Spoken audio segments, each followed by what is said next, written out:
Hello viewers, এটা হচ্ছে বাজাজের ডমিনার 250। এই বাইকটি বাংলাদেশের বাজারে খুব দ্রুত লঞ্চ করবে।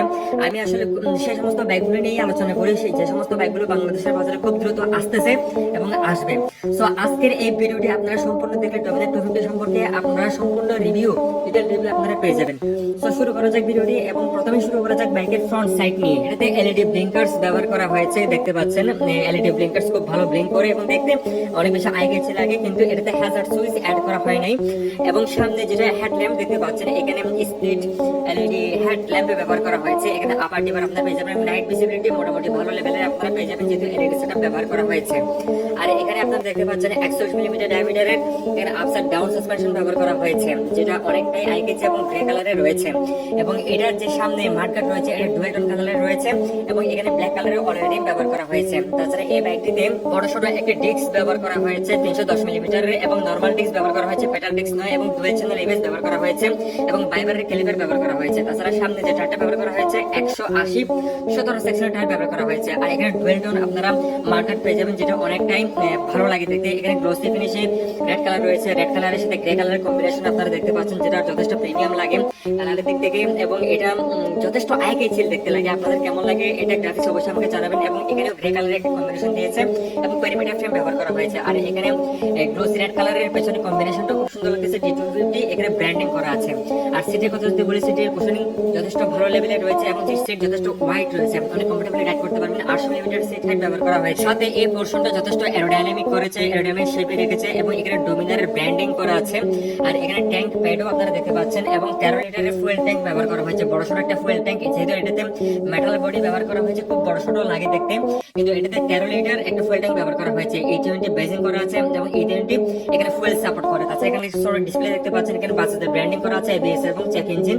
এখানে আপনারা লাইটিং সেন্সরও পেয়ে যাবেন। তাছাড়া এখানে যে হ্যান্ডেল বারটা ব্যবহার করা হয়েছে, যথেষ্ট আপরাইট হ্যান্ডেল বার ব্যবহার করা হয়েছে, যাতে এটা দিয়ে লং ট্যুর করতে পারে। আসলে বেসিক্যালি এটা লং ট্যুরের জন্য তৈরি করা হয়েছে। এখানে সম্পূর্ণ এলসিডি নেগেটিভ ডিসপ্লে ব্যবহার করা হয়েছে, যেটাতে আপনারা বেসিক সমস্ত ইনফরমেশন পাবেন।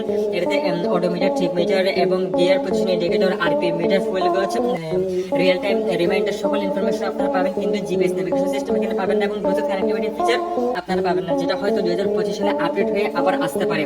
কিন্তু এই মডেলটাই বাংলাদেশের বাজারে খুব দ্রুত চলে আসবে 2025 এর মাঝামাঝি বা শেষ সময়ের দিকে। এখানে পাসিং লাইট, আবার ডিপার এবং হর্ন আপনারা পেয়ে যাবেন। এবং এটাতে যে ক্লাসটা ব্যবহার করা হয়েছে, স্লিপার এসিস ক্লাস ব্যবহার করা হয়েছে, সো স্মুথ রাইডিং এক্সপিরিয়েন্স আপনারা এটা থেকে পাবেন। আর এটাতে 6 স্পিড গিয়ার বক্স ব্যবহার করা হয়েছে, সো এটাতে আপনারা লং ট্যুরের ক্ষেত্রে কোনো ধরনের প্রবলেম হবে না, যেহেতু স্মুথ গিয়ার বক্স ব্যবহার করা হয়েছে এবং 6 স্পিড গিয়ার বক্স ব্যবহার করা হয়েছে। এবং সাইড স্ট্যান্ড ইঞ্জিন কার্টন সেন্সরও আপনারা এটা থেকে পেয়ে যাবেন।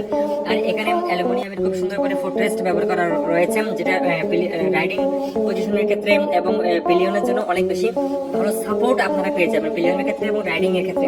আর রাইডিং এর ফুটরেস্টটা আপনারা এখানে সেন্টারের চেয়ে একটু পেছনের দিকে পেয়ে যাবেন। আর এটাতে কোম্পানি বিল্ডের শাড়ি গার্ড আপনারা পেয়ে যাবেন, ওপেন সিট কভার পেয়ে যাবেন এবং বক্স টেপ সুইং আর্মও আপনারা এটা থেকে পেয়ে যাচ্ছেন। এখন আপনাদেরকে বাইকের যে ইঞ্জিনের সাউন্ডটা সেটা শোনানোর চেষ্টা করবো, আপনারা শুনুন।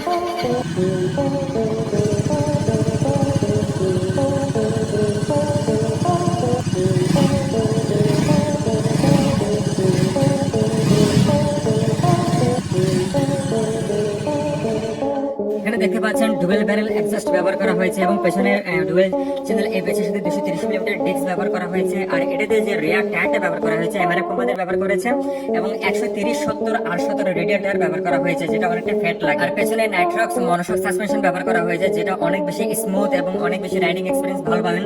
আর ইঞ্জিনের ক্ষেত্রে যদি বলি, এখানে লিকুইড কুলিং সিস্টেম একটি ইঞ্জিন ব্যবহার করা হয়েছে, বড় ছোট একটা রেডিয়েটর প্রোভাইড করা হয়েছে, রেডিয়েটর যেটা ডোমিনার 400 সিসি দিয়ে ব্যবহার করা হয়, সেম রেডিয়েটর এখানে ব্যবহার করা হয়েছে। এখানে কুলেন্ট আপনারা ব্যবহার করতে পারবেন।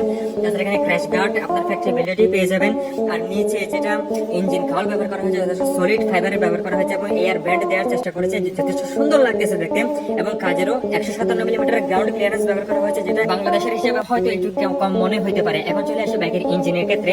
এখানে 248.7 সিসির একটা ইঞ্জিন ব্যবহার করা হয়েছে, যেটা কেটিএম ডিজাইন করেছে এবং এটাতে 4 স্ট্রোক 4 বার ডিউএসসি ইঞ্জিন ব্যবহার করা হয়েছে, অনেক পাওয়ারফুল একটা ইঞ্জিন ব্যবহার করা হয়েছে। আর এই বাইকটি থেকে আপনারা 27 PS @ 8000 6500 RPM এ আপনারা পাওয়ার পাবেন এবং 23.5 newton metre at the rate 6500 RPM এ আপনারা টর্ক পেয়ে যাবেন এবং টপ স্পিড 148 থেকে 50 পেয়ে যাবেন এবং মাইলেজ পেয়ে যাবেন সিটিতে অ্যারাউন্ড 28 থেকে 30 এবং হাইওয়েতে 30 থেকে 32 পর্যন্ত মাইলেজ আপনারা এটা থেকে পেয়ে যাবেন। পেরিমিটার ফ্রেম এটাতে ব্যবহার করা হয়েছে। আসলে দেখেন বাইকটি দেখতে অনেকটাই ভালো লাগে, অনেক বাল্কি লাগে এবং 180 কেজি এটাতে ওয়েট রাখা হয়েছে। বাংলাদেশের বাজারে এই বাইকটি খুব দ্রুত চলে আসবে।